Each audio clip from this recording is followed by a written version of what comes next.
Ketua DPR RI Puan Maharani menghadiri acara pemusnahan barang bukti narkoba hasil sitaan Polri dan berbagai pengungkapan kasus narkotika di seluruh wilayah Indonesia. Ia menegaskan pentingnya pemberantasan narkoba demi masa depan generasi penerus bangsa. Acara ini digelar di lapangan Bayangkara Mabes Polri, Jakarta, Rabu, 29 Oktober 2025, dan turut dihadiri Presiden Prabowo Subianto, menjadi simbol komitmen negara dalam memerangi peredaran dan penyalahgunaan narkoba. Hadir pula Ketua MPR RI Ahmad Muzani, Wakil Ketua Komisi 3 DPR Rano Alfat, Menteri Sekretaris Negara Prasetyo Hadi, Sekretaris Kabinet Teddy Indrawijaya, serta sejumlah menteri dan kepala badan di Kabinet Merah Putih.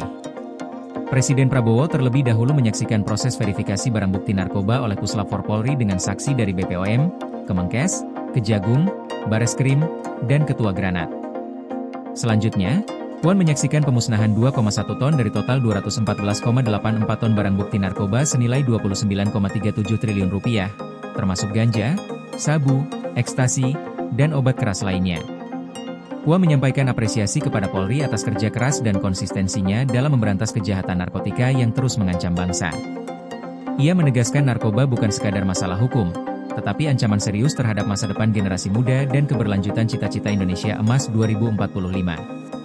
Ia menekankan bahwa pemusnahan barang bukti bukan hanya simbol penegakan hukum, tetapi pengingat bahwa narkoba adalah musuh bangsa.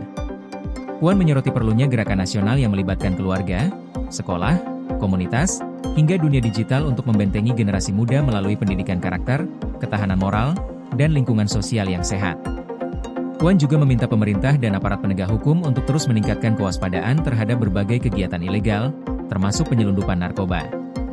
Sepanjang Januari hingga Oktober 2025, Polri mengungkap 38.934 kasus narkoba dengan 51.763 tersangka, termasuk anak di bawah umur dan warga negara asing.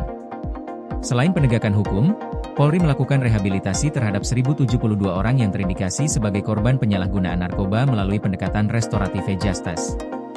Puan menegaskan jaringan penyelundup narkotika internasional memiliki banyak cara, sehingga kewaspadaan tidak boleh kendur. Barang bukti yang dimusnahkan terdiri dari ganja, sabu, ekstasi, tembakau gorila, obat keras, ketamin, kokain, heroin, THC, etomidate, hasyis, dan berbagai jenis obat lainnya, yang jika disalahgunakan dapat mengancam 629 juta jiwa.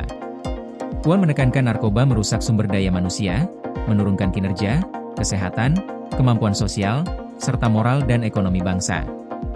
Ia menegaskan perang melawan narkoba menjadi keharusan agar pembangunan SDM bangsa tidak terhambat. Dalam konteks Indonesia Emas 2045, Puan mengajak seluruh elemen masyarakat untuk melindungi generasi muda melalui edukasi, literasi digital, dan penyediaan ruang produktif bagi kreativitas anak muda. Narkoba bisa menghancurkan satu generasi, dan jika satu generasi hilang, maka hilang pula masa depan bangsa. Puan menekankan perlunya kerja bersama agar Indonesia Emas 2045 menjadi warisan nyata bagi generasi bebas narkoba. Koordinasi PLN dengan TNGL jelang Hari Kesaktian Pancasila, listrik terbangun, alam tetap lestari. Panen perdana garam Aceh. PLN hadirkan energi untuk UMKM di momen menyambut Hari Kesaktian Pancasila.